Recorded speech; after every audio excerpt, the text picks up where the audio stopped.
Welcome to another edition of Coffee with the Goose, where we talk about things that are interesting, fascinating, and irritating. I am the Goose. So happy to have you back with me again. We'll start the way we always do with our good medicine, and that is caffeine. My coffee, very strong, like my opinion, and got some creamer in there to make it sweet, just like me. Okay. First of all, my apologies. A little bit of a hiatus for a few weeks. I had a lot of things going on, but we're back on track and ready to rock and roll.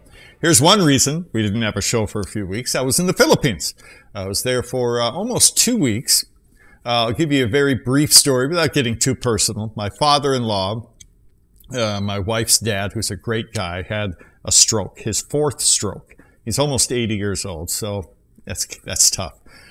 He's got a lot of loved ones caring for him. My wife went there for a couple of weeks and then sent me there for a couple of weeks with one mission, one sole mission, and that is to bring a lift chair to make things a little easier, a little more comfortable for my father-in-law.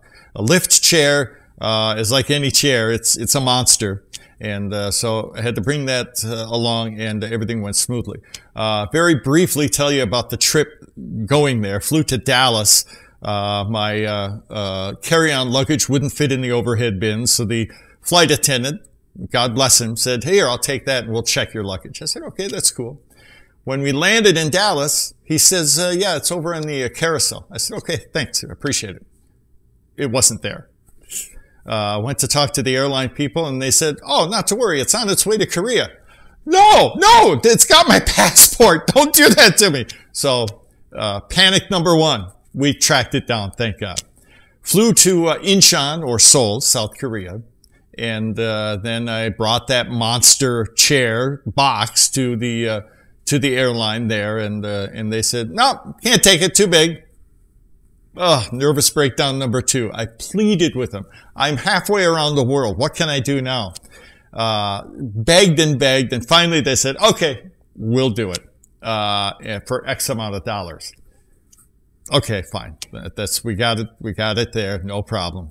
Father-in-law was, he was in rough shape, but you know what? After 2 weeks, he is making an amazing recovery, a very tough gentleman, tough Filipino, and he has the will to live, which is the best weapon you can have in battling any of life's challenges. So God bless him. He's doing great, and we're going to go back in May to see him. Anyhow, it was a wonderful trip. Went to the church where we had our second wedding. The church is 232 years old.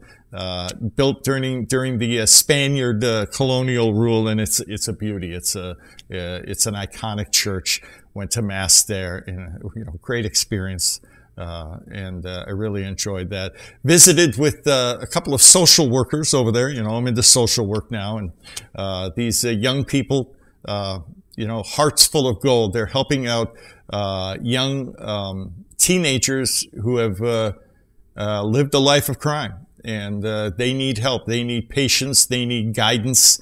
And that's what they're getting. So another example of Filipinos stepping up and helping one another out. That was a beautiful thing to see.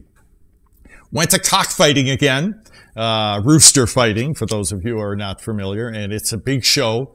And lots of money exchanging hands, lots of screaming and yelling and betting. And it was an amazing sight, watching relatives with their roosters, their gamecocks, and another great experience there. Unfortunately, and I apologize, I still feel horrible about this, the main mission was accomplished. That's helping my father-in-law with the lift chair. But unfortunately, I lost my recording device on the way back. A couple of hours worth of great video. Oh well, what are you gonna do? You just gotta take a deep breath and move on from here. But we're going back in May, and I promise you, I make this pledge. We'll have lots of great video and lots of more great experiences to bring to you back in May, later May. So you'll enjoy that. And again, it was a great time. The trip back home was not filled with angst, But it was the only angst was jet lag. I've been back for a week and a half, and I'm still kind of discombobulated. What time of the day is it? Should I be asleep now or what? You know, but you recover from that, and great experiences. And you know what else? The only bad part besides losing the recording device, not having the wife and kids with me. I love the family in the Philippines. Wonderful people. They treat me like gold. But you know what? You're surrounded by people, but you're all alone. You don't have your immediate family with you. So it's good to be back home with the wife and kids. I'm so blessed.